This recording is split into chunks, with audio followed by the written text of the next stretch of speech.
Napakita si Jesus kay Maria Magdalena. Tingnan po na maiksi po lamang ito, umagang-umaga ng araw ng linggo, matapos na muling mabuhay si Jesus, siya ay unang napakita kay Maria Magdalena. 7 demonyo ang pinalayas ni Jesus sa babaeng ito. Pumunta siya sa mga alagad ni Jesus na noy na hapis at umiyak at iminalita ang kanyang nakita. Ngunit hindi sila naniwala sa sinabi ni Maria na buhay si Jesus at napakita sa kanya. Maganda po ang mesaheng makapaloob dito. Bakit pagkabuhay ng Panginoong Hesus, sa isang makasalanan siya nagpakita na may 7 demonyo ang pinalayas dito kay Maria Magdalena. Sa panahon natin ngayon, ang Panginoon ay lagi nagpapakita sa mga tao makakasalanan pero pinagbabaliwala natin eh. Ano ho? Alam mo, Kuya Min, marami siya ngayon ang nagbabago ng buhay. Yung tinatawag nilang born again. Itong si Maria Magdalena nag-born again. Nag-born again. Ang sabi nga ng alam kong isang pastor noon na ang pangalan ay isang artista Ang sabi niya, kahit na si Mother Teresa, kung hindi siya magiging born again, ay hindi siya makakapasok sa kaharian ng langit. Kahit na gumawa at gumagawa at gawa ng gawa.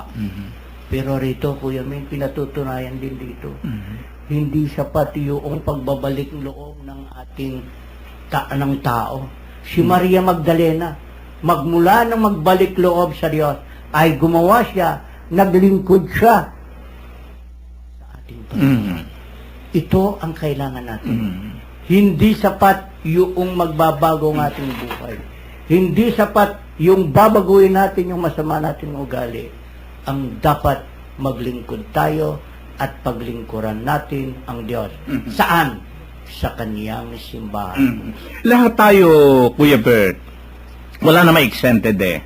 Lahat ng tao makasalanan, hindi po ba? Totoo yan. Pero dito, nakita natin dito sa binasa ko na ito, itong Maria Magdalena ay isang makasalanang tao at siya mismo yung nagbalita sa kanyang nakita.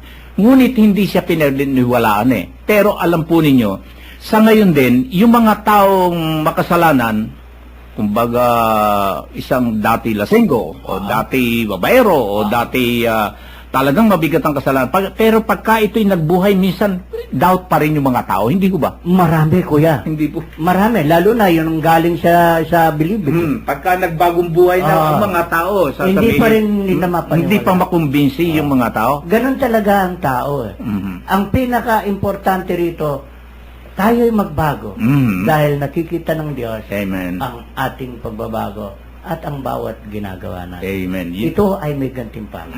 Yun ang importante ho sa atin. Kahit na ho ano pa ang buhay natin ng karaan, basta tayo ay nagbago ng ating paniniwala, ng ating buhay at tayo naglingkod sa Diyos. Ano man ang sabihin sa atin ng mga tao, wag mo nating isipin, ang mahalagay yung ating naisin na tayo ay maging tagasunod ng ating Panginoon.